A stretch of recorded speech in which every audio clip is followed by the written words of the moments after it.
we get into some action. So I say some junglist. Tuning 3 till 6 in the morning. The sounds of the chilling 102.9.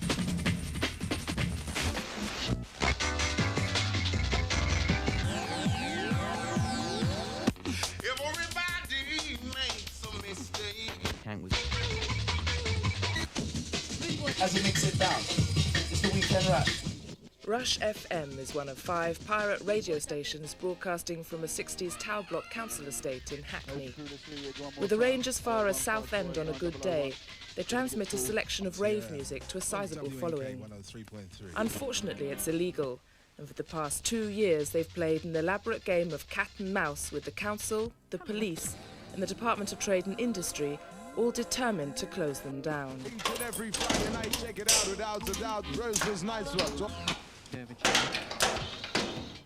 You can ask anyone in Hackney, right, how long they've been waiting for something to get fixed in their house, but they're quite willing to spend a lot of money to get a helicopter out to get 2 kids off a roof. That's what I say anyway, you know what I mean? I'm not hurting no one. Now, alarming evidence of the lengths radio pirates have taken to protect their stations. They've turned the tops of London tower blocks into fortresses. Police and council officials made the discovery when they tried to break into an apparently empty council flat in Hackney. In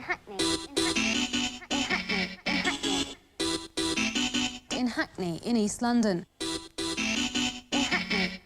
The council are there to protect their property. In East London. The DTI to protect the radio frequencies, and the police to keep the peace. On this occasion, all 3 joined forces used a helicopter and plucked the pirates from the tower block roof at the dead of night. Isn't it like Miami Vice and all that? What are you in? It was a bit hot for cheering. It was a bit hot. Like, it was unnecessary. Once again, the pirates were putting up the aerial the DTI had torn down the week before. Like a siege or something. Yeah, it was like a big siege. They lit up all the place, the light and that, just to track 2 kids on the roof. Like 3 hours. They couldn't go nowhere. 3 hours to get them down. What they found was a booby-trapped barricade of concrete and razor wire. Phil Bales reports. Once this was a typical high-rise council flat in Hackney. Now it's a pirate's fortress protected by 3 tons of concrete. Barbed wire fortifications sit incongruously on the roof of the block, the radio flat just below. Extraordinarily, the fence isn't there to keep the police and illegal radio inspectors out. It's the way the pirates get in. They abseil in. Hanging perilously from a rope, the youngsters behind this craze swing their way into the top window. Police are cautious about claims that there's big drugs money behind a network of similar stations across London, aimed at advertising drugs parties. If evidence emerges that that is accurate, then you may be assured that we at Stoke Newington, the police here, are determined to deal in a robust and vigorous way with misuse of drugs. Robust and vigorous way with misuse of drugs. Robust and vigorous way with misuse of drugs. I keep the phone lines flexing on the 086 before I went to 217. Big shot across London town. With the aerial on the roof of the tower block and the transmitter secured behind a concrete barrier in an empty flat, the pirate studio itself moves from location to location to avoid detection by the authorities. All the killing stoops.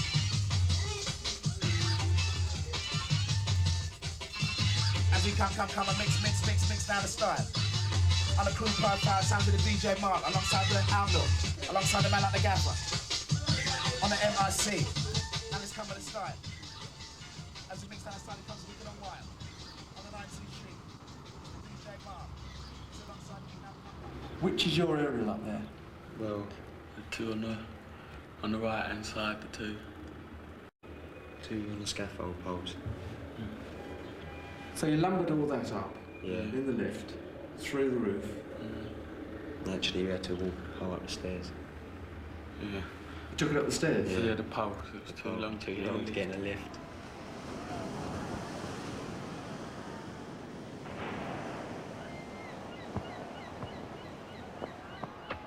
Yeah, what they did is they couldn't get past the padlock to the top hedge, and so they've bent the aluminium cover sufficiently to be able to climb through, squeeze through the gap. And then over here for... Once up here, what they did They started with scaffold tubes clamped together, 2 or 3, wedged into the top of the waste stack for the block, which brings you straight back to the wrecked toilet in the exactly, and it causes all kinds of problems with siphonage and back surging for the tenants, and you can imagine 21 stories of waste isn't a pleasant experience. Do you get off on taking on the establishment? Well, I see it as part and parcel, isn't it? Part and parcel. It's I not. don't think it's a buzz or anything doing it. It's just part of the job, man. There's always something in your way, innit? If you get around it, you can go around it. If you get stopped by it, then you got to stop and rethink, innit? A very common feature of these places is that the toilet pan is smashed off in order to drop cables down the soil stack and pick them up as they pass by to bring the cables into the flat to the operating equipment. Okay, so we've got a smashed door and a smashed up toilet. Maximum respect reaching out to Donna. Maximum boost going out to the lovely lady like Tara. That's coming from the Swift. You know who you are, feeling that vibe.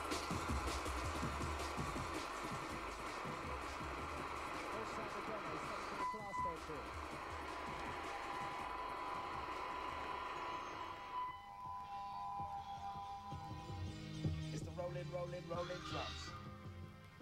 It's the sounds of 19.3 bass. Now listen up to the mix, here it comes. Oh, yes. Hello, Clive. We've got that UBR for you on 88.76 megahertz, and we think it's in about 189 degrees from here. Yeah. Okay then. Bye now. Well, this is a transmitter that we seized from the top of a house, and as you can see, it's totally self-contained on this rafter, but as we had to remove the rafter as well, the transmitter came away with it. Well, this is a pirate radio transmitter completely enclosed within this cake tin, and as you can see, it's entirely fitted in this cake tin, but I think this, more than any other example that I've got today, emphasises how crude the pirate radio transmitters can be. And this one was no way it was going to keep on its frequency, and thereby caused interference to other services from within this cake tin, cake tin, cake tin, cake tin. So supposing you found, though, that your frequency was bleeding into an emergency frequency or another radio frequency, what would you do? Get it fixed. Change frequency. When I first come on here, we was on another pirate radio's frequency in South London. So I just changed the frequency. It's easy. Just go down to the rig doctor and he does it for you. The rig doctor? Yeah, it was. What's a rig doctor? It's an engineer who builds all the stuff. Top man, top geezer.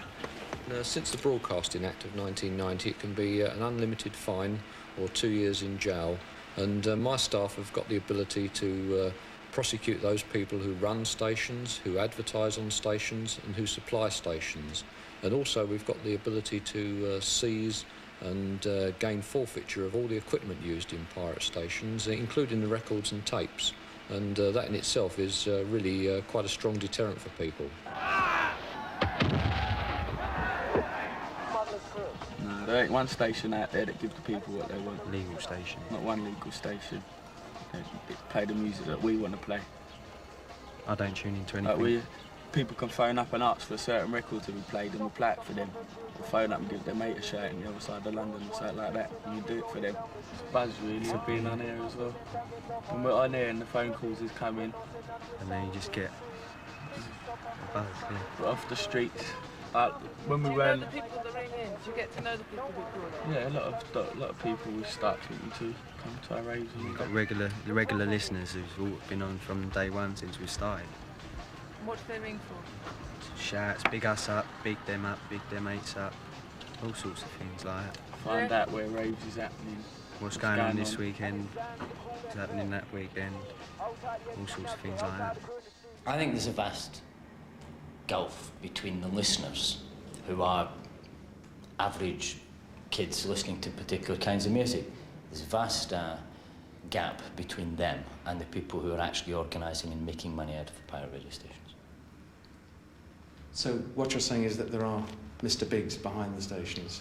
I can't speculate on that. I don't have any evidence other than to say the lengths to which people will go to keep these stations running implies that there is money involved, and big money. I mean, all I can say is that I don't think anyone is doing it for the love of music, and there must be money in it, or it simply would not be worth their while to go to this extent. It's a load of rubbish. If I was making a load of money... Wouldn't be dressed like this, for starters. Wouldn't be living around this area. It wouldn't even be in this area. Most of us around here, the only thing we've got in Hackney is music. Yeah, everyone in Hackney's talented, but no one has got nothing in Hackney. You know what I mean? There's a load of musicians, there's a load of DJs, there's a load of footballers, there's a load of sportsmen in Hackney, but it's because we don't get a chance to do something. Now we're doing something of our own steam, of our own back. We want to get cut down for it, same we do with big drugs and big corporations. It's all pony. We have got plans for the estate, we've got plans for regeneration, and we will continue acting like a proper housing authority and a successful housing authority. And I'm afraid the pirate radio stations are not going to succeed here. See, if they cut that, then what we're going to do? We're going to all be sitting around the flats again, no one's doing nothing. Back to the whole thing, Hackney, crime rate goes up, people get burgled, you know what I mean, people's cars get robbed and people get mugged in the lift. It does happen. I'm not saying that everyone's got turned golden, you know what I mean, but it does happen, but not as much. Before it was people you know who do them sort of things, now it's no one you know.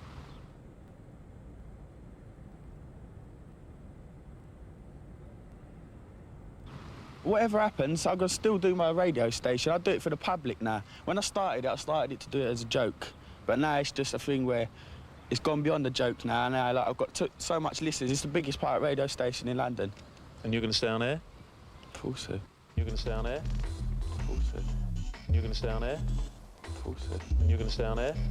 Of course so. 1, 2, 3, all together! Fire! I'm out of it, peace. Love Rush to the max, man.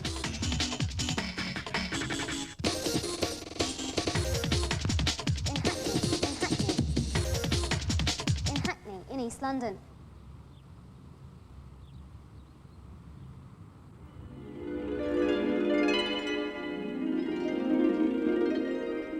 Now I return you to your hosts, the television and the radio.